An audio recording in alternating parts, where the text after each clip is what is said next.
Actually ನಾನು ಜಾಸ್ತಿ ಹೀಗೆ ಕನೆಕ್ಟ್ ಆಗೋದು ನಾರ್ಮಲಿ ಹೀಗೆ ಕ್ವಿಕ್ ಕನೆಕ್ಟ್ ಆಗೋದು ರಪ್ಪ ವಾಯ್ಸ್ ಜೊತೆಗೆ. ಇವತ್ತು ನಾನು ದೊಡ್ಡ ದೊಡ್ಡ ವಿಷಯ ಮಾಡ್ತೀನಿ, ನಾನು ಹಿಂಗೆ ಆಟ ಆಡ್ತೀನಿ, ನಾನು ಹಿಂಗೆ ಮಾಡ್ತೀನಿ ಹಾಗೆ ಮಾಡ್ತೀನಿ, ನೀವು ನನಗೆ ಅಕ್ಸೆಪ್ಟ್ ಮಾಡಿ ಅಂತ. ನೋ, ಟಾಮ್ ಬೇಕಿದ್ರೆ ಜೆರಿಗೆ ಕಚ್ಚಿ ತಿನ್ನುವುದಬಹುದು, ಬಟ್ ಅವರು ತಿನ್ನಲ್ಲ, ಗೊತ್ತುಂಟಾ? ಟಾಮ್ ಗಿಲಿ, ನಾನು ಜೆರಿ. ನನಗೆ ಹಿಂಸೆ ಕೊಡ್ತಾ ಇರ್ತಾರೆ ಆವಾಗ ಮಾತ್ರ ನಂತರ ಸೈಲೆಂಟ್ ಆಗಿದ್ರಲ್ಲ ಆಗಲ್ಲ. ಸೈಲೆಂಟ್ ಇದ್ರೆ ಆಗ್ತಾರೆ. ಒಂದು ನೀವು ಅನ್ನ ಆಗ್ಲಿಕ್ಕೆ ಡಿಸರ್ವ್ ಆಗಿದ್ರೆ ಆಗ್ತೀರಾ. ಇದೊಂದು ಬದುಕಿ, ಇದೊಂದು ಜನ್ಮವೇ, ಎಂತಹ ದುರ್ವಿಧಿ, ಇದೆಂತಹ ದುರ್ವಿಧಿ. ಬಿಗ್ ಬಾಸ್ ಹೋಗಕ್ಕೆ ಯಾವುದೇ ತರ ವಿಡಿಯೋ ಮಾಡೋಕ್ಕೂ ನಾನು ರೆಡಿ ಅಂತ ಈಗ ಒಂದಷ್ಟು ಮೆಂಟಾಲಿಟಿ ಮೈಂಡ್ ಸೆಟ್ ಬಂದ್ಬಿಟ್ರೆ ಕ್ರಿಂಜ್. ಅವ್ರು ಇವತ್ತು ಕ್ರಿಂಜ್ ಹೇಳ್ತಾರಲ್ವಾ, I am happy and I like to be cringe. I accept I am a cringe. Okay, ನನಗೆ ಇಷ್ಟ ನೀವು ನನಗೆ ಕ್ರಿಂಜ್ ಹೇಳಿದ್ರೆ. ಓಕೆ, ನನ್ನಾಗೆ ಅವರು ಇಲ್ಲ, ಅವರು ಇಲ್ಲ ಅನ್ಎಕ್ಸ್ಪೆಕ್ಟೆಡ್ಲಿ ನನ್ನ ಲೈಫಲ್ಲಿ ಬಿಗ್ ಬಾಸ್ ಬಂದರು. ಓಕೆ, ಹೀಗೆ ಯಾಕೆ ಇದೆ ಓವರ್ ಎಕ್ಸೈಟ್ಮೆಂಟ್ ಇದ್ದೀರಾ ಅಂತ. ನಾನು ಇರೋದೇ ಹಿಂಗೆ ಆದರೆ ಹೆಂಗ ಫೀಲ್ ಆಗುತ್ತೆ. ನಮ್ಮ ಮನೆ ಕಣ್ಣೀರು ಹಾಕಿದ್ರಿ ನೀವು, ಸುದೀಪ್ ಸರ್ ಅಂತಾನು ಹೇಳಿದ್ರಿ. ನೀವು ಯಾವಾಗ ಕೇಳಿದ್ದೀರಾ? ಈಗ ಒಂದಷ್ಟು ಜನ ವೇಟ್, ಬರ್ತೀನಿ ಎಲ್ಲಿರಿ? ನಮಸ್ತೆ, ನೀವು ನೋಡ್ತಾ ಇದ್ದೀರಾ ಫಿಲ್ಮ್ ಬೀಟ್ ಕನ್ನಡ. ನಾನು Yashwant. Big boss season 12 grand finale ಮುಗೀತು. ವಿನ್ನರ್ ಯಾರು, ರನ್ನರ್ ಯಾರು ಅಂತ ಎಲ್ಲರೂ ಕೂಡ ಗೊತ್ತಾಯ್ತು. ಸೊ ಇವತ್ತು ನನ್ನ ಜೊತೆ ರನ್ನರ್ ಪಟಾಕಿ ರಕ್ಷಿತಾ ಶೆಟ್ಟಿ ಅವರು ಇದ್ದಾರೆ. ವೆಲ್ಕಮ್ ಮಾಡೋಣ. ನಮಸ್ತೆ. ನಮಸ್ಕಾರ. ಹೇಗಿದ್ದೀರಾ? ಚೆನ್ನಾಗಿದ್ದೀನಿ. ಪಟಾಕಿ ಅಂತ ಹೆಸರು ತಗೊಂಡ್ಬಿಟ್ರಿ ಹೌದು. ಹೋಗ್ಬಿಟ್ಟು ಪಟ್ ಪಟಾಕಿ ಅಂತ. ಫಸ್ಟ್ ನೀವು ಹಂಗೆ ಮಾತಾಡ್ತಾ ಇದ್ರಿ. ಸೊ ಬಿಗ್ ಬಾಸ್ ಮನೇಲೂ ಏನು ಚೇಂಜಸ್ ನೋಡ್ಲಿಲ್ಲ, ಹಂಗೆ ಮಾತಾಡ್ಕೊಂಡು ರನ್ನರ್ ವರೆಗೂ ಬಂದ್ರಿ. ಹೌದು.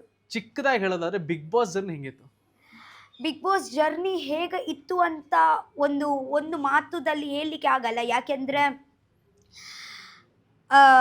ಜರ್ನಿಯಲ್ಲಿ ಒಂದು ಅಪ್ಸ್ ಆ್ಯಂಡ್ ಡೌನ್ಸ್ ಆಗಲಿ, ನಮ್ಮ ನಗು, ಖುಷಿ, ಕೋಪ, ಸಿಟ್ಟು ಎಲ್ಲ ಮಿಕ್ಸ್ ಇಮೋಷನ್ಸ್ ಎಲ್ಲ ಇತ್ತು.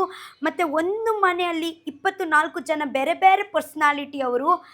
ಓಕೆ, ನನ್ನಾಗೆ ಅವರು ಇಲ್ಲ. ಸೊ ಜಸ್ಟ್ ಇಮ್ಯಾಜಿನ್, ಒಂದು ಚಿಕ್ಕ ಮನೆಯಲ್ಲಿ 24 ಜನ ಬೇರೆ ಬೇರೆ ಪರ್ಸ್ನಾಲಿಟಿ ಅವರು ಒಂದು ಮನೆಯಲ್ಲಿ ಇದ್ರೆ ಹೆಂಗ ಆಗುತ್ತೆ ಅಂತ. ಸೊ ಹಾಗಿತ್ತು. ಖುಷಿ ಆಯ್ತು ಒಟ್ನಲ್ಲಿ. ಆಬ್ವಿಯಸ್ಲಿ ಅನ್ಕೊಂಡಿದ್ರ ನಾನು ಬಿಗ್ ಬಾಸ್ ಮನೆ ಒಳಗಡೆ ಹೋಗ್ತೀನಿ, ಸುದೀಪ್ ಸರ್ ಒಂದ್ಸರಿ ನನ್ನ ಕೈನ ಇಟ್ಕೊಂಡು ಆ ಒಂದು ಫಿನಾಲೆ ಟೈಮಲ್ಲಿ ಇರ್ತೀನಿ ಅಂತ ಯಾವತ್ತಾದ್ರು ಇಮ್ಯಾಜಿನ್ ಮಾಡ್ಕೊಂಡಿದ್ರೆ? ಸರ್, ಯಾವಾಗ ಇಮ್ಯಾಜಿನೇಷನ್ ಮಾಡಲಿಲ್ಲ, ಬಟ್ ಎಲ್ಲೋ ನನಗೆ ಒಂದು ಕಾನ್ಫಿಡೆಂಟ್ ಇತ್ತು ನನ್ನ ಮೇಲೆ. ಅಂಡ್ ನಿಮ್ಮ ಫಸ್ಟ್ ರಿಯಾಲಿಟಿ ಶೋ ನಿಮ್ಮ ಲೈಫ್ ನಲ್ಲಿ, ಹಿಂದೆ ಒಂದಷ್ಟು ರೀಲ್ಸ್ ಗಳು ಮಾಡ್ತಾ ಇದ್ರಿ, ಯೂಟ್ಯೂಬ್ ಚಾನಲ್ ಇತ್ತು, ನಿಮ್ಮದೇ ಆದಂತ ಬೇರೆ ಊರು, ನಿಮ್ಮದೇ ಆದಂತ ಒಂದಷ್ಟು ಫ್ರೆಂಡ್ಸ್ ಬಳಗ ಅಂತ ಇದ್ದಾಗ this is the first reality show. ಆ ರಿಯಾಲಿಟಿ ಶೋ ಅಲ್ಲಿ ಹೋಗಿ ತಮ್ಮದೇ ಆದಂಥ ಒಂದಷ್ಟು ಆಟ ಆಡಿ ಎಷ್ಟೋ ಘಟಾನುಘಟಿಗಳೆಲ್ಲ ಇದ್ರು, ಅವ್ರನ್ನೆಲ್ಲ ಹಿಂದೆ ಇಟ್ಟು ನೀವು ಸೆಕೆಂಡ್ ಪ್ಲೇಸನ್ನು ತಗೊಂಡಿದ್ದೀರಾ ಅಂತಂದರೆ ಒಂದು ಒಳ್ಳೆ ಮೂಮೆಂಟ್ ನಿಮ್ಮ ಲೈಫ್ನಲ್ಲಿ. ಏನು ಮೇಯ್ನಾಗಿ ಕಲ್ತಿದ್ದೇನೋ ನೀವು? ಮೇನ್ ಆಗಿ ಎಂತ ಕಲಿತೀನಿ ಅಂದರೆ, ನೋಡಿ, ಫಸ್ಟ್ ಆಫ್ ಆಲ್ ನನಗೆ ಒಬ್ವಿಯಸ್ಲಿ ಇದೆ ತುಂಬ ಅನ್ಎಕ್ಸ್ಪೆಕ್ಟೆಡ್ಲಿ ನನ್ನ ಲೈಫಲ್ಲಿ ಬಿಗ್ ಬಾಸ್ ಬಂದರು. ಓಕೆ, ಬಿಗ್ ಬಾಸ್ ನನಗೆ ವೇದಿಕೆ ಕೊಟ್ಟರು, ಎಲ್ಲ ಫ್ಲೋ ಅಲ್ಲಿ ಆಗ್ತಾ ಹೋಯಿತು. ಓಕೆ, ಆ್ಯಂಡ್ ಎಂತ ಕಲಿತೀನಿ ಅಂದರೆ, ನಾನು ಒಂದು ಪೇಷನ್ಸ್ ಕಲಿತೀನಿ ನಾನು. ಮತ್ತು ಎಷ್ಟು ಹೇಗ ಕೂಡ ಸಿಚುವೇಶನ್ ಇರಲಿ, ಎಂಥ ಕೂಡ ಸಿಚುವೇಶನ್ ಇರಲಿ, ನಮ್ಮ ವ್ಯಕ್ತಿತ್ವನ ನಾವು ಕಲಿಬಾರ್ದು, ಮನಸ್ಸಿಗೆ ವ್ಯಕ್ತಿತ್ವನ ಕಲಿಬಾರ್ದು ಅಂತ ಕಲಿತೀನಿ ನಾನು. ಹಾಗೆ. ಈಗ ಒಂದಷ್ಟು ಜನ ವೇಟ್, ಬರ್ತೀನಿ ಎಲ್ಲಿರಿ? ಈಗ ಹೆಂಗಾಗುತ್ತೆ ಅಂತಂದ್ರೆ, ಈಗ ಒಂದಷ್ಟು ಯೂಟ್ಯೂಬ್ ವಿಡಿಯೋಸ್ಗಳೆಲ್ಲ ಮಾಡ್ಕೊಂಡ್ ಬಂದಿದ್ರಿ. ಕೆಲವರೆಲ್ಲ ಆ ಟೈಮಲ್ಲಿ ಏನಂತು ಅಂತಂದ್ರೆ, ರಕ್ಷಿತಾ ಒಂದು ರೀತಿಯಲ್ಲಿ ಕ್ರಿಂಜ್ ವಿಡಿಯೋ ಮಾಡ್ತಾರೆ, ಸೊ ಅಲ್ಲಿ ಮಾಡ್ಕೊಂಬಿಟ್ಟು ಬಿಗ್ ಬಾಸ್ ಮನೆಗೆ ಬಂದಿದ್ದಾರೆ, ಅವ್ರಿಗೆ ಏನು ಟ್ಯಾಲೆಂಟ್ ಇದೆ ಏನು ಎತ್ತಂತ ಸಿಕ್ಕಾಪಟ್ಟೆ ಒಂದಷ್ಟು ಕಮೆಂಟ್ಗಳೆಲ್ಲ ಬಂತು. ಆ ಥರ ಕಮೆಂಟ್ ಮಾಡೋರು ಹೆಂಗೆ ಅನ್ಸುತ್ತೆ ನಿಮಗೆ? ಹೌದು, ಇವತ್ತೆ ನಾನು ನಿಮಗೆ ಹೇಳ್ತೀನಿ, ಕ್ರಿಂಜ್. ಅವರು ಇವತ್ತು ಕ್ರಿಂಜ್ ಹೇಳ್ತಾರಲ್ವಾ, I am happy and I like to be cringe ಅಂದರೆ ಒಬ್ವಿಯಸ್ಲಿ ಇವತ್ತು ಜನರು ಸ್ಟಾರ್ಟಿಂಗಲ್ಲಿ ಹೇಳುವಾಗ ಒಂದು ಮುಖ ಮಾಡ್ತಾರೆ, ಲೈಕ್ ಹೀಗೆ ಯಾಕೆ ಮಾತಾಡ್ತಾ ಇದೆಯಾ, ಹೀಗೆ ಯಾಕೆ ಇದೆ ಓವರ್ ಎಕ್ಸೈಟ್ಮೆಂಟ್ ಇದ್ದೀರಾ ಅಂತ. ನಾನು ಇರೋದೇ ಹಿಂಗೆ. ನೀವು ನನಗೆ ಕ್ರಿಂಜ್ ಹೇಳಿದರೆ ನನಗೆ ಖುಷಿ ಆಗೋದು, ನನಗೆ ಅಂತ ಬೇಜಾರಾಗಲ್ಲ. ನೀವು ನನಗೆ ಕ್ರಿಂಜ್ ಹೇಳಿದ್ದೀರಾ, ಯಾಕೆ, why? I accept I am a cringe. Okay, ನನಗೆ ಇಷ್ಟ ನೀವು ನನಗೆ ಕ್ರಿಂಜ್ ಹೇಳಿದರೆ. ಓಕೆ, ಸೊ ಅದೇ ನಾನು ಎಂತ ನೆಗೆಟಿವ್ ತೊಗೊಳ್ಳಲ್ಲ, ಅದೇ ನಾನು ಪಾಸಿಟಿವೇ ತೊಗೊಳ್ತೀನಿ. ಓಕೆ, ಸೊ ಇವಾಗ ಹೆಂಗಾಗುತ್ತೆ ಗೊತ್ತಾ, ಈಗ ಕ್ರಿಂಜ್ ವಿಡಿಯೋಗಳು ಒಂದು ವಿಷಯ ನಾನು ಮತ್ತೊಂದು ಹೇಳ್ತೀನಿ, ಕ್ರಿಂಜ್ ವಿಡಿಯೋ ಉಂಟಲ್ವಾ, ಎಲ್ಲರಿಗೆ ಮಾಡಲಿಕ್ಕೆ ಕೂಡ ಆಗಲ್ಲ. ಎಲ್ಲರೂ ನಾರ್ಮಲ್ ವಿಡಿಯೋ ಮಾಡ್ಬೋದು, ಬಟ್ ಕ್ರಿಂಜ್ ವಿಡಿಯೋ ಮಾಡಲಿಕ್ಕೆ ಎಲ್ಲರಿಗೆ ಕೂಡ ಆಗಲ್ಲ ಅಲ್ವಾ. ಸೊ ಓಕೆ, ನನಗೆ ಒಂದು ಇದೊಂದು ಲೈಕ್ ಐ ಕ್ಯಾನ್ ಮೇಕ್ ಅಂದರೆ ನ್ಯಾಚುರಲ್ ಆಗಿ ಅದೇ ಒಂದು ಕ್ರಿಂಜ್ ಬಂದರೆ ಓಕೆ ರೈಟ್. ಓಕೆ, ಇವಾಗ ಹೆಂಗಾಗುತ್ತೆ ಗೊತ್ತಾ, ಓಕೆ ಇವಾಗ ರಕ್ಷಿತಾ ಈ ಥರ ಒಂದಷ್ಟು ವಿಡಿಯೋ ಮಾಡ್ತಾ ಇದ್ರು, ರೆಕಗ್ನೈಸ್ಡ್ ಆಗಿ ಬಿಗ್ ಬಾಸ್ ಅವ್ರು ರೆಕಗ್ನೈಸ್ ಮಾಡಿ ಈಗ ಕರ್ಕೊಂಡಿದ್ದಾರೆ, ಸೆಕೆಂಡ್ ಪ್ಲೇಸನ್ನು ತಗೊಂಡ್ರು. ನೆಕ್ಸ್ಟ್ ಈಗ ಒಂದಷ್ಟು ಜನ ಯೋಚನೆ ಮಾಡೋರು ನಾವು ಅದೇ ಥರ ವಿಡಿಯೋ ಮಾಡೋಣ, ಇನ್ನೂ ಡಿಫ್ರೆಂಟ್ ಆಗಿರೋ ಇನ್ನೂ ಹೈ ಲೆವೆಲ್ ಆಗಿರೋ ಕ್ರಿಂಜ್ ವಿಡಿಯೋ ಮಾಡೋಣ, ನಮ್ಮನ್ನು ರೆಕಗ್ನೈಸ್ ಮಾಡ್ತಾರೆ, ನಾಳೆ ದಿನ ಬಿಗ್ ಬಾಸ್ ಹೋಗೋಕ್ಕೆ ಯಾವುದೇ ಥರ ವಿಡಿಯೋ ಮಾಡೋಕ್ಕೂ ನಾನು ರೆಡಿ ಅಂತ ಈಗ ಒಂದಷ್ಟು ಮೆಂಟಾಲಿಟಿ ಮೈಂಡ್ ಸೆಟ್ ಬಂದ್ಬಿಟ್ರೆ. I don't believe on this. Like ನೀವು ಕ್ರಿಂಜ್ ವಿಡಿಯೋ ಮಾಡಿದ್ರೇ ನಿಮಗೆ ಅವಕಾಶ ಸಿಕ್ಕುತ್ತೆ ಅಂತ ಅಲ್ಲ. ಯಾಕೆಂದರೆ ಹಾಗೆ ಇದ್ದರೆ ಎಷ್ಟು ಕೋಟಿ ಜನ ಬಿಟ್ಬಿಡಿ, ಎಷ್ಟೋ ಜನ ಮಾಡ್ತಾರೆ. ಬಟ್ ಎಲ್ಲರೂ ಬಿಗ್ ಬಾಸ್ ಮನೆಗೆ ಹೋಗಿದ್ದಾರಾ? ಇಲ್ಲ ಅಲ್ವಾ? ಹಾಂ, ಇಲ್ಲ. ಸೊ ಸಮ್ವೇರ್ ನೀವು ಜಸ್ಟ್ ಕ್ರಿಂಜಿಗೆ ಕ್ಯಾಲ್ಕುಲೇಟ್ ಮಾಡಲಿಕ್ಕೆ ಆಗಲ್ಲ. ಒಬ್ವಿಯಸ್ಲಿ ಇವತ್ತೇ ಬಿಗ್ ಬಾಸ್ ನಿಮಗೆ ಅವರ ಮನೆಗೆ ಕಲಿತಿದ್ದಿದ್ರೆ ಅವರು ನಿಮಗೆ ನೋಡ್ತಾರೆ.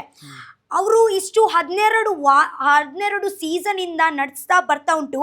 ಸೊ ನಿಮ್ಮ ಒಂದು ಕ್ರಿಂಜ್ ನೋಡಿ ನಿಮಗೆ ತಗೊಂಡು ಬನ್ನಿ ಅವರ ಮನೆಯಲ್ಲಿ ಹಾಕ್ತಾರಾ? ಇಲ್ಲ. ನನಗೆ ಅನಿಸುತ್ತೆ ಅಂದರೆ ಕ್ರಿಂಜ್ಗೆ ಸೇರಿ ಅವರು ಬೇರೆ ನಿಮ್ಮ ಒಂದು ವ್ಯಕ್ತಿತ್ವ ನೋಡಿ ಎಲ್ಲೋ ಒಂದು ಫುಲ್ ಒಂದು ಪರ್ಸ್ನಾಲಿಟಿ, ಒಂದು ಎಂತೆಂಥ ಪರ್ಸ್ನಾಲಿಟೀಸ್ ಉಂಟು ನೋಡಿ ಆಗ ನಂತರ ಮನೆಗೆ ಕರ್ಕೊಂಡು ಬರೋದು. ಯಾಕೆಂದರೆ ಅಂದರೆ ಯಾರು ಡಿಸರ್ವ್ ಇದ್ದಾರೆ ಅವರು ಬರಲೇಬೇಕು ಈ ವೇದಿಕದಲ್ಲಿ. ಓಕೆನಾ? ಸೊ ಆ ಥರ ನಾನು ಹೇಳ್ತೀನಿ. ಓಕೆ, ಈಗ ಬಿಗ್ ಬಾಸ್ ಮನೆ ಒಳಗಡೆ ಸ್ಟಾರ್ಟಿಂಗ್ ಹೋದ್ರಿ, ಫಸ್ಟ್ ದಿನ ಹೋಗ್ತಿದ್ದಂಗೆ ಆಚೆ ಬಂದ್ಬಿಟ್ರಿ. ಆಚೆ ಬಂದ್ಮೇಲೆ ಮತ್ತೆ ಇನ್ನೂ ಒಂದು ವಾರ ಆದಮೇಲೆ ಮತ್ತೆ ವಾಪಸ್ ಬರ್ತೀರಾ. ಆಚೆ ಹೋದಾಗ ನಿಮ್ಗೆ ಅನಿಸಿದೇನು, ಫಸ್ಟ್ ಒಂದು ದೊಡ್ಡ ವೇದಿಕೆ ಸಿಕ್ಕಿದೆ, ದೊಡ್ಡ ಆಪರ್ಚುನಿಟಿ ಸಿಕ್ಕಿದೆ, ಈಸಿಯಾಗಿ ನಾನು ಒಪ್ಕೊಂಡ್ಬಿಟ್ನಲ್ಲ ಹೋಗೋಕ್ಕೆ ಅಂತ ನಿಮಗೇನು ಅನ್ನಿಸ್ಲಿಲ್ವ ಅವಾಗ? ಹಾಗೆ ಅಂತ ನನ್ನ ಮನಸ್ಸಲ್ಲಿ ಬರಲಿಲ್ಲ. ಯಾಕೆಂದರೆ ಆ ಟೈಮಲ್ಲಿ ನನಗೆ ಹೀಗೆ ಇತ್ತು, ನಾನು ಅಲ್ಲಿ ಹೋಗಿದ್ದೀನಿ. ಓಕೆ, ಆ್ಯಕ್ಚುಲಿ ನೋಡಿ, ಹೌದು ಅದೇ ನನ್ನ ಒಂದು ಫಸ್ಟ್ ರಿಯಾಲಿಟಿ ಶೋ ಇತ್ತು. ನನಗೆ ಅಷ್ಟು ಎಂತ ಇದೇ ಇರಲಿಲ್ಲ ಎಂತ ಅಂತ. ಇವತ್ತೇ ಕನ್ವಿನ್ಸ್ ಮಾಡಲಿಕ್ಕೆ ಹೇಳಿದರು, ಓಕೆನಾ? ಜಸ್ಟ್ 15 ಮಿನಿಟ್ಸಲ್ಲಿ ನಾನು ಕನ್ವಿನ್ಸ್ ಮಾಡಲಿಕ್ಕೆ ಇದ್ದರೆ ದೊಡ್ಡ ಮಾತು ಹೇಳಿ ಕೂಡ ಕನ್ವಿನ್ಸ್ ಮಾಡ್ಬೋದಿತ್ತು. ಬಟ್ ನಾನು ಎಂತ ಬಿಲೀವ್ ಮಾಡ್ತೀನಿ ಅಂದರೆ, ನೀವು ನನಗೆ ನೋಡಿ ಆಗ ನಂತರ ಬಿಲೀವ್ ಮಾಡಿ. ಇವತ್ತೇ ನಾನು ದೊಡ್ಡ ವಿಷಯ ಮಾಡ್ತೀನಿ, ನಾನು ಹಿಂಗೆ ಆಟ ಆಡ್ತೀನಿ, ನಾನು ಹಿಂಗೆ ಮಾಡ್ತೀನಿ ಹಾಗೆ ಮಾಡ್ತೀನಿ, ನೀವು ನನಗೆ ಅಕ್ಸೆಪ್ಟ್ ಮಾಡಿ ಅಂತ. ನೋ, ನಾನು ಅದಕ್ಕೆ ಆ ವಿಷಯದಲ್ಲಿ ನಾನು ಕನ್ವಿನ್ಸ್ ಮಾಡಲಿಕ್ಕೆ ಹೋಗಲ್ಲ. ಒಂದು ವೇಳೆ ನನಗೆ ಬಿಗ್ ಬಾಸ್ ಆಚೆ ಹಾಕಿದರೆ ಕೂಡ ಓಕೆ, ನಾನು ಅಕ್ಸೆಪ್ಟ್ ಮಾಡಲೇಬೇಕು ನನಗೆ ಅದೇ. ಬಟ್ ಅದೇ ನನಗೆ ಸರಿ ಅನಿಸಲ್ಲ. ಯಾಕೆಂದರೆ ಅವರಿಗೆ ಗೊತ್ತಿಲ್ಲ ನಾನು ಹೆಂಗೆ ಆಡ್ತೀನಿ, ಯಾಕೆ ಅವರು ನನಗೆ ಟ್ರಸ್ಟ್ ಮಾಡ್ತಾರೆ. ಸೊ ಎಂತೆಂಥ ಕನ್ವಿನ್ಸ್ ನಾನು ಮಾಡಬೇಕು. ಸೊ ಹಾಗೆ ಆಯಿತು, ಅರ್ಥ ಆಯ್ತಾ? ಎಲ್ಲೋ ಕಡೆ ನನಗೆ ಬೇಜಾರು ಯಾಕೆ ಆಯಿತು ಅಂದರೆ, ನನಗೆ ಇವತ್ತು ಆ್ಯಕ್ಚುಲಿ ಪ್ರೂವ್ ಮಾಡಲಿಕ್ಕೆ ಅವಕಾಶ ಸಿಕ್ಕಲಿಲ್ಲ ಅಲ್ವಾ ಅಂದರೆ ನನಗೆ ನಾನು ನನ್ನ ಆಟ ನೋಡಿ ಅಂತ ಒಂದು ವಾರ ಒಂದು ಚಾನ್ಸ್ ಕೊಡಿ ಅಂತ ಅವರು ನನ್ನ ಆಟ ನೋಡಿ ಅಂತ ನನಗೆ ತೋರಿಸ್ಕೊಡ್ಲಿಕ್ಕೆ ಅವಕಾಶ ಸಿಕ್ಕಲಿಲ್ಲ ಅಲ್ವಾ, ಅದಕ್ಕೆ ಬೇಜಾರಾಯಿತು. 15 ನಿಮಿಷ ಆಯಿತು ಮನೆಯಿಂದ ಹೋಗಿ, ನಾನು ನನ್ನ ಇದೇನೇ ಆಟನೇ ಆಡಲಿಲ್ಲ, ಹೊರಗೆ ಬಂದಿದ್ದೀನಿ, ಯಾಕೆ ಅಂತ ಅದೇ ಒಂದು ಬೇಜಾರಾಯಿತು, ಮತ್ತೆ ಎಂತ ಬೇಜಾರಿಲ್ಲ. ಓಕೆ. ಸೊ ಆಫ್ಟರ್ ದಟ್ ಒಂದಷ್ಟು ಜಗಳಗಳು ನಡೆಯುತ್ತೆ ಮನೇಲಿ. ಅವಾಗ ನೀವು ಸಿಕ್ಕಾಪಟ್ಟೆ ಜೋರಾಗಿ ಮಾತಾಡ್ತೀರಾ, ನಿಮ್ಮ ವಾಯ್ಸ್ ಆಲ್ ಲೌಡ್. ಈಗ ಅಶ್ವಿನಿ ಮೇಡಮ್ ಜೊತೆ ಆಗಿರ್ಬೋದು, ರಾಶಿಕಾ, ಒಂದಷ್ಟು ಲೀಸ್ಟ್ ತೊಗೊಂಡು ತುಂಬ ಜನ ಜೊತೆ ಒಂದಷ್ಟು ಜಗಳ ಮಾಡಿದಿರಾ. ಸಮ್ಟೈಮ್ಸ್ ಹೆಂಗಾಗುತ್ತೆ ಅಂತ ಅಂದರೆ, ಅಲ್ಲಿ ಟಾಪಿಕ್ ಇದ್ದು ಜಗಳ ಮಾಡಿದೆ, ವಾಯ್ಸ್ ರೇಸ್ ಮಾಡಿದೆ ಅಂತ ಅನ್ಸುತ್ತೆ, ಇಲ್ಲ ಟಾಪಿಕ್ಕೇ ಇಲ್ಲ ಸುಮ್ಮನೆ ಆಗೋಯ್ತು ಅಂತ ಅನ್ಸುತ್ತೆ? ಸುಮ್ಮನೆ ಹಾಗೆ ಆಗಲ್ಲ ಅಂತ ನನಗೆ ಅನಿಸುತ್ತೆ. ಯಾಕೆಂದರೆ ಆ ಸಿಚುವೇಶನಲ್ಲಿ ನಮ್ಮ ಫೀಲಿಂಗ್ಸಲ್ಲಿ ನಮ್ಮ ಮನಸ್ಸಲ್ಲಿ ಒಂದು ಇರುತ್ತೆ. ಆ ಸಿಚುವೇಶನ್ ಮ್ಯಾಚ್ ಆಗಿದ್ರೆ ರಪ್ಪ ನಮ್ಮ ಮನಸ್ಸಿಂದ ಮಾತು ಹೊರಗೆ ಬರುತ್ತೆ. ನಾವು ಆ್ಯಕ್ಚುಲಿ ನನ್ನ ಪರ್ಸ್ನಾಲಿಟಿ ಹೇಗಂದರೆ, ನಾನು ಆ್ಯಕ್ಚುಲಿ ಸ್ಟೋರ್ ಮಾಡಲ್ಲ. ನನಗೆ ಎಂತ ಅನಿಸುತ್ತೆ ಡಬ ಅಂತ ಇವತ್ತೇ ಅನಿಸಿದರೆ ಇವತ್ತೇ ಹೇಳ್ತೀನಿ, ಇವತ್ತು ಅನಿಸಿದರೆ ಇವತ್ತೇ ಹೇಳ್ತೀನಿ. ಪ್ರಾಬ್ಲಮ್ ಎಂತ ಆಗುತ್ತೆ ಅಂದರೆ, ಸಮ್ವೇರ್ ನಾವು ಮನಸ್ಸಲ್ಲಿ ಇಡ್ತೀವಿ, ಒಂದು ಎಂಥ ದುಃಖ ಆಗುತ್ತೆ, ಎಂಥ ಒಂದು ಮಾತು ನಮಗೆ ಇಷ್ಟ ಆಗಲ್ಲ, ಮನಸ್ಸಲ್ಲಿ ಇಡ್ತೀವಿ.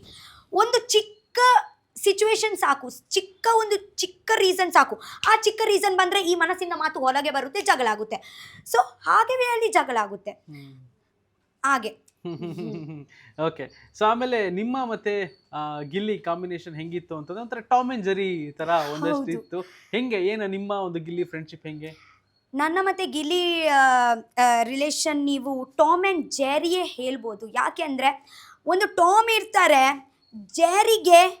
ಜೆರಿ ಮನೆಯಲ್ಲಿ ಟಾಮ್ ಆ್ಯಂಡ್ ಜೆರಿ ಇರ್ತಾರೆ. ಓಕೆ, ಟಾಮ್ ಬೇಕಿದ್ರೆ ಜೆರಿಗೆ ಕಚ್ಚಿ ತಿನ್ನುವುದಬಹುದು, ಬಟ್ ಅವರು ತಿನ್ನಲ್ಲ. ಗೊತ್ತುಂಟಾ? ಟಾಮ್ ಗಿಲ್ಲಿ ನಾನು ಜೆರಿ. ಸೊ ಅವರು ಕಚ್ಚಿ ತಿನ್ಬೋದು ನನಗೆ, ಬಟ್ ಅವರು ತಿನ್ನಲ್ಲ. ಅವರು ನನಗೆ ಹಿಂಸೆ ಕೊಡ್ತಾ ಇರ್ತಾರೆ. ನನಗೆ ಅಂತ ಇಷ್ಟ ಆಗಲ್ಲ, ಅದೇ ಎಲ್ಲ ಮಾಡ್ತಾ ಇರ್ತಾರೆ. ಬಟ್ ಆದರೂ ಕೂಡ ಅವರಿಗೆ ನಾನು ಮನೆಯಲ್ಲಿ ಇರಬೇಕು, ಅಂದರೆ ನನ್ನ ಮುಂಚೆ ಅವರು ಇರಬೇಕು, ಅವರ ಮುಂಚೆ ನಾನು ಇರಬೇಕು. ಹಾಗೆ. ಓಕೆ, ಗಿಲ್ಲಿ ಮೇಲೆ ಸಮ್ಟೈಮ್ಸ್ ಫೀಲಿಂಗ್ಸ್ ಇದೆ ರಕ್ಷಿತಾ? ಎಸ್, ಫ್ರೆಂಡ್ಸ್ ಫೀಲಿಂಗ್ ಉಂಟು ನನಗೆ. ನಿಮಗೆ ಒಂದು ಹೇಳಲ್ಲ, ಒಂದು ಫೀಲಿಂಗ್ಸ್ ಜಸ್ಟ್ ಒಂದು ಕಪಲ್ಸಲ್ಲಿ ಬರಲ್ಲ, ಒಂದು ಲವರ್ಸಲ್ಲಿ ಬರಲ್ಲ, ಫ್ರೆಂಡ್ಸಲ್ಲಿ ಕೂಡ ಫೀಲಿಂಗ್ಸ್ ಬರುತ್ತೆ, ಅಣ್ಣ ತಂಗಿಯಲ್ಲಿ ಕೂಡ ಒಂದು ಫೀಲಿಂಗ್ಸ್ ಬರುತ್ತೆ. ಓಕೆ, ಒಂದು ಗರ್ಲ್ ಹೀಗೆ ಫ್ರೆಂಡ್ಸಲ್ಲಿ ಕೂಡ ಫೀಲಿಂಗ್ಸ್ ಬರುತ್ತೆ. ಸೊ ಜಸ್ಟ್ ಆವಿಯಲ್ಲಿಯೇ ಫೀಲಿಂಗ್ಸ್ ಬರುತ್ತೆ ಅಂತ ಇಲ್ಲ, ನನ್ನ ಫ್ರೆಂಡ್ಸ್ ರೂಟಲ್ಲಿ ಒಂದು ಪ್ಯೂರ್ ಕನೆಕ್ಷನ್ ಆಗಿದೆ ಅಂತ ಅನ್ಕೊಳ್ತೀನಿ ನಾನು. ಯಾವ ಥರ ಫ್ರೆಂಡ್ ಫೀಲಿಂಗ್? ಫ್ರೆಂಡ್ ಫೀಲಿಂಗ್ ಅಂದರೆ ಫ್ರೆಂಡ್ಸಲ್ಲಿ ಕೂಡ ನಾವು ಹೇಳ್ಬೋದು ನನಗೆ ಅಟೆನ್ಷನ್ ಬೇಕು ಅಂತ. ಒಬ್ವಿಯಸ್ಲಿ ನಾನು ಇದರಲ್ಲಿ ಹೇಳ್ತೀನಿ, ಅವರು ಫ್ರೆಂಡ್ ಇದ್ದರೆ yes I need your attention, that's it. Okay, ನೀವು ಟೈಮ್ ಕೊಟ್ಟರೆ ಕೊಡೋ, but I need our space, that's it. ನೀವು ಮುಂಚೆ ಯಾರಾದರೂ ಕ್ರಶ್ ಆಗಿದ್ದು, ಲವ್? ಇಲ್ಲ, ನಾನು ರಿಲೇಶನ್ಶಿಪ್ ಅಲ್ಲಿ ಇರಲಿಲ್ಲ. ಯಾವುದು ಇಲ್ಲ? ಕ್ರಶ್ ಯಾರ ಮೇಲೆ? ಯಾರ್ದು ಮೇಲೆ ಕ್ರಶ್ ಇಲ್ಲ. ಹೀರೋಗಳ ಮೇಲೆ? ಇಲ್ಲ. ಯಾವುದು ಕ್ರಶ್ ಗಿಶ್ ಎಲ್ಲ ಇಲ್ಲ, ಫೀಲಿಂಗ್ಸ್ ಎಲ್ಲ ಏನೂ ಆಗಿಲ್ಲ. ನೀವಾಯ್ತು, ನಿಮ್ಮ ಪ್ರಪಂಚ ಹಾ, ನಾನು ಆಯ್ತು, ನನ್ನ ಯೂಟ್ಯೂಬ್ ಚಾನಲ್ ಆಯ್ತು, ನಾಯ್ಬೇಕು ಯೂಟ್ಯೂಬ್ ಆಯ್ತು, ಹಳ್ಳಿ ಆಯ್ತು, ಅಷ್ಟೇ. ಓಕೆ, ಆ ಥರ ಬೆಳೆದು ಬಂದವ್ರು ನೀವು. ನನಗೆ ತುಂಬ ಬಾಯ್ ಆ್ಯಂಡ್ ಫ್ರೆಂಡ್ಸ್ ಇದ್ದಾರೆ, friends like normal friends. But actually ನಾನು ಜಾಸ್ತಿ ಹೀಗೆ ಕನೆಕ್ಟ್ ಆಗೋದು, ನಾರ್ಮಲಿ ಹೀಗೆ ಕ್ವಿಕ್ ಕನೆಕ್ಟ್ ಆಗೋದು ರಪ್ಪ ಬಾಯ್ಸ್ ಜೊತೆಗೆ. ಅಂದ್ರೆ ನಿಮ್ ತರ ಚಕಚಕ ಅಂತ ಮಾತಾಡ್ತಾ ಇರ್ಬೇಕು ಅವಾಗ. ಆವಾಗ ಮಾತ್ರ. ನಂತರ ಸೈಲೆಂಟ್ ಆಗಿದ್ರೆಲ್ಲ ಆಗಲ್ಲ. ಸೈಲೆಂಟ್ ಇದ್ರೆ ಆಗ್ತಾರೆ. ಒಂದು ನೀವು ಅನ್ನ ಆಗ್ಲಿಕ್ಕೆ ಡಿಸರ್ವ್ ಆಗಿದ್ರೆ ಆಗ್ತೀರಾ, ಇಲ್ಲಾಂದ್ರೆ ನಾನು ಇಲ್ಲ. ನೋ. ಓಕೆ, ಈಗ ಬಿಗ್ ಬಾಸ್ ಮನೆ ಅಂತ ಬಂದಾಗ ಒಂದಷ್ಟು ಜಗಳ ಅದು ಇದು ಕೂಡ ಎಲ್ಲ. ಒಂದು ಸೆಕೆಂಡ್, ಮಾಲ್ವಣ್ಣ ಕೂಡ ಸೈಲೆಂಟ್ ಅಲ್ವಾ, ಆದ್ರೂ ಕೂಡ ಅವರು ನನ್ನ ಕ್ಲೋಸ್ ಇದ್ರು. Silent doesn't matter. ಅಣ್ಣ ಆಗ್ಲಿ, ಅರೆ ಸ್ಟಿಲ್ ಈಸ್ ಮೈ ಅಣ್ಣ, ಈಸ್ ಮೈ ಫ್ರೆಂಡ್, ಎವ್ರಿಥಿಂಗ್ ಯಾರ್.